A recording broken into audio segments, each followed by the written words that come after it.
Bismillahirrahmanirrahim. Assalamualaikum warahmatullahi wabarakatuh. Alhamdulillahirabbil alamin.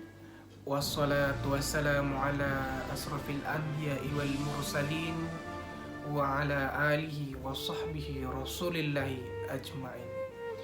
Amma ba'du. Sahabatku, kaum mukmin dan mukminin yang insya Allah dirahmati Allah Subhanahu wa Ta'ala. Pertama-tama, marilah kita panjatkan puja dan puji syukur kita kepada Allah Subhanahu wa Ta'ala, Rabb yang Maha Agung, pemilik alam semesta, yang telah memberikan kita berbagai nikmat dalam kehidupan, baik secara langsung maupun tidak langsung, yang mungkin kalau kita hitung nikmat yang Allah berikan mulai dari kita bangun tidur tadi pagi saja, kemudian siang hari, sampai malam hari kita terlelap lagi, sudah tak terhitung nikmatnya. Apalagi kalau kita kalkulasikan nikmat yang Allah berikan mulai dari kita dilahirkan sampai dengan usia kita saat ini. Masya Allah, tidak akan terhitung oleh kita nikmat yang Allah berikan dalam kehidupan kita selama ini. Sholawat beserta salam, marilah senantiasa tidak bosan-bosannya kita sampaikan, kita curahkan kepada junjungan kita, suri tauladan kita, Nabiullah Muhammad Sallallahu Alaihi Wasallam, yang mana telah membawa kita dari alam jahiliyah yang penuh dengan kezaliman, kebodohan, kealpaan, menuju alam yang terang benderang dan serba berilmu pengetahuan seperti yang kita rasakan pada saat ini. Dan Nabiullah Muhammad SAW yang telah Allah utus untuk menyempurnakan akhlak kita, manusia di muka bumi ini, dan membawa rahmat bagi semesta alam. Sahabatku yang insya Allah dimuliakan oleh Allah Subhanahu wa Ta'ala, sebelum saya menyampaikan dua patah kata dalam kultum singkat ini, perkenankanlah saya mengucapkan ucapan terima kasih yang setinggi-tingginya kepada Rektor Universitas Malahayati Dr.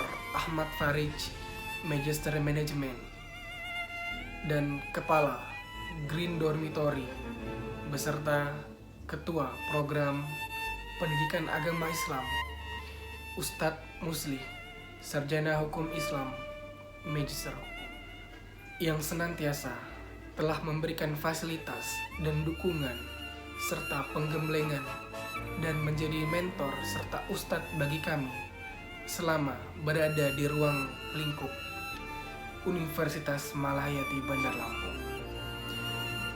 Sahabatku yang insya Allah dimuliakan oleh Allah Subhanahu wa Ta'ala, sahabatku, dalam kesempatan yang mulia ini, perkenankanlah saya sedikit mengupas tentang doa. Apa itu doa? Doa adalah merupakan senjata, perisai, sekaligus benteng, dan juga sarana komunikasi kita kepada Allah Subhanahu wa Ta'ala. Kita sebagai umat Islam selalu dianjurkan untuk berdoa kepada Allah, memohon kepada Allah atas apapun yang akan kita minta kepada Allah Subhanahu wa Ta'ala, dalam kondisi apapun, dalam kondisi senang, susah, atau apapun itu. Adapun waktu-waktu yang mustajab untuk berdoa, diantaranya ketika sujud terakhir dalam sholat, ketika sehabis sholat, ketika turun hujan yang deras, ketika hati gundah dan gelisah, ketika terjadi peperangan. Kemudian ada satu lagi waktu yang sangat mustajab untuk berdoa, yaitu di penghujung sepertiga malam terakhir, di mana menurut beberapa hadis, Rabb yang Maha Agung Allah Subhanahu wa Ta'ala beserta para malaikat turun ke langit dunia untuk mendengarkan hamba-hambanya yang sedang berdoa pada saat itu dan mengabulkannya. Masya Allah, begitu agung, begitu ajaib kekuatan doa. Maka dari itu teman-temanku, sahabat-sahabatku sekalian, mari meminta kepada Allah Subhanahu wa Ta'ala, berserah diri, berpasrah diri, bersimpuh, memang benar-benar berserah kepada Allah dan menandakan kalau kita ini memang benar-benar hina, tiada daya dan upaya, dan tidak ada apa-apanya kalau tidak diberikan pertolongan oleh Allah Subhanahu wa Ta'ala. Jangan sampai seperti saudara-saudara kita yang mungkin saat ini hatinya belum terketuk, masih banyak yang berdoa kepada pohon-pohon yang besar, atau mungkin benda-benda yang dikeramatkan, atau mungkin kuburan-kuburan yang dikeramatkan. Masya Allah, na'udzubillah min zalik, jangan sampai itu terjadi kepada kita semua. Ada sebuah kisah mengenai kekuatan sebuah doa. Kisahnya seperti ini. Ada dua orang yang sama-sama berdoa.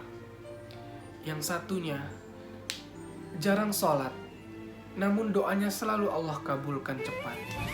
Dan yang satunya lagi rajin beribadah dan berdoa setiap saat, namun satu pun doanya tidak Allah kabulkan. Bukan tidak Allah kabulkan, namun belum Allah kabulkan. Mengapa demikian? Sekarang kita analogikan seperti ini. Ketika sahabatku semua, teman-temanku semua makan di angkringan atau mungkin di desehan di pinggir jalan, datanglah seorang pengamen bernyanyi dengan suaranya yang sangat mengganggu kuping kita. Bagaimana respon kita? Bagaimana reaksi kita? Pasti kita akan segera memberikan uang kepadanya dan cepat-cepat menyuruh dia pergi, karena kita tidak enak dengan suaranya tadi. Tapi coba, ketika yang bernyanyi, pengamen itu suaranya merdu, pasti kita akan mendengarkan sampai dia selesai, baru kita akan memberikannya uang, kemudian baru dengan kisah yang saya ceritakan tadi. Jadi, ketika yang seseorang jarang beribadah, kemudian Allah kasih, silakan, saya kabulkan doa kamu, kemudian dia pergi. Namun dengan satunya tadi yang datang terus beribadah kepada Allah dan memohon, tapi tidak Allah kabulkan. Kenapa? Karena Allah sayang kepada dia. Jadi Allah selalu, kamu datang lagi, datang lagi, datang lagi, karena Allah ingin lama-lama bertemu dengan dia, dan pada akhirnya nanti Allah akan berikan semua apa yang dia minta.